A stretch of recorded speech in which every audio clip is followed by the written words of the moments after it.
सीमा भागातील भाविकांचं श्रद्धास्थान असलेलं देवरवाडी तालुका चंदगड येथील श्री वैजनाथ देवस्थानात आज बुधवारी महाशिवरात्री उत्सव मोठ्या उत्साहात साजरी करण्यात येत आहे। यानिमित्त मंदिरात विविध धार्मिक कार्यक्रमांचं आयोजन करण्यात आलं आहे। देवरवाडी येथील श्री क्षेत्र वैजनाथ देवालय हे प्राचीन आणि पुरातन काळातील मंदिर असून यादव काळात हेमाडपंथीय कलाकुसरीने हे मंदिर साकारलं आहे। सध्या या मंदिर परिसरात सभा मंडपाचे आणि मंदिर जीर्णोद्धाराचे काम हाती घेण्यात आले असून बेळगावसह संपूर्ण सीमा भागातील तसेच महाराष्ट्रातील भाविकांचं व भक्तांचं श्रद्धास्थान असलेल्या या देवालयात लाखो भाविक दर्शनासाठी येत असतात।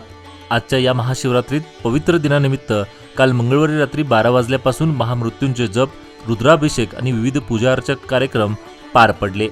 शिवरात्र निमित्त मंदिरातील शंकराच्या पिंडीला सफरचंदाची सुंदर अशी आरास करण्यात आली होती। आज दिवसभर हजारो भाविक महादेवाच्या दर्शनाला उपस्थित राहणार असून उद्या गुरुवार दिनांक 27 रोजी दुपारी 12 ते 3 दरम्यान महाप्रसादाचं आयोजन करण्यात आलं आहे। भाविकांनी याचा लाभ घ्यावा असं आवाहन वैजनाथ देवस्थान समितीच्या वतीनं करण्यात आलं आहे। नमस्कार, मी प्राध्यापक नागेंद्र जाधव। श्री वैजनाथ देवालयाच्या महाशिवरात्री उत्सवाचा सुरुवात आज झालेली आहे। रात्री 12 पासून महाअभिषेक सकाळी 6 पर्यंत सुरू होते। आज दिवसभर भाविक भक्तांसाठी देवदर्शनासाठी मंदिर खुले करण्यात आलेले आहे। मंदिर परिसरामध्ये सभा मंडपाचे काम सुरू असून जीर्णोद्धाराचे काम सुरू आहे। त्यामुळे भाविक भक्तांनी स्वतःच्या काळजी घेऊन आपण मंदिरामध्ये देवदर्शन घ्यावयाचे असे आवाहन वैजनाथ देवालयाच्या वतीनं आम्ही केलेले आहे।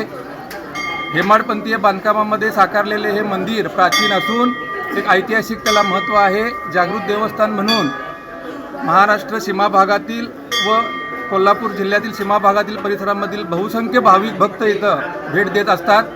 तशा पद्धतीनं आजही बहुसंख्य उपस्थितीमध्ये भाविक भक्तांनी भेट दिलेली आहे। आज दिवसभर देवदर्शनाचा कार्यक्रम होईल। उद्या दुपारी 12 नंतर सर्व भाविक भक्तांसाठी महाप्रसादाचे आयोजन केलेले आहे। त्यामुळे श्री वैजनाथ देवालय स्थानिक सल्लागार समितीच्या वतीनं आम्ही भाविक भक्तांना आवाहन करतो की उद्या महाप्रसादाचा लाभ त्यांनी घ्यावायचा आहे। महाप्रसादाची वेळ दुपारी 12 ते 4 या वेळेमध्ये आहे। त्यानंतर रात्री 9 नंतर शिवरात्री उत्सवाची सांगता होईल। त्यामुळे भाविक भक्तांना आम्ही नम्र विनंती करतो की या जीर्णोद्धाराच्या कामाला सढळ हस्ते उदार अंतकरणाने देणगी देऊन या जीर्णोद्धाराचं काम तडीस न्यावं।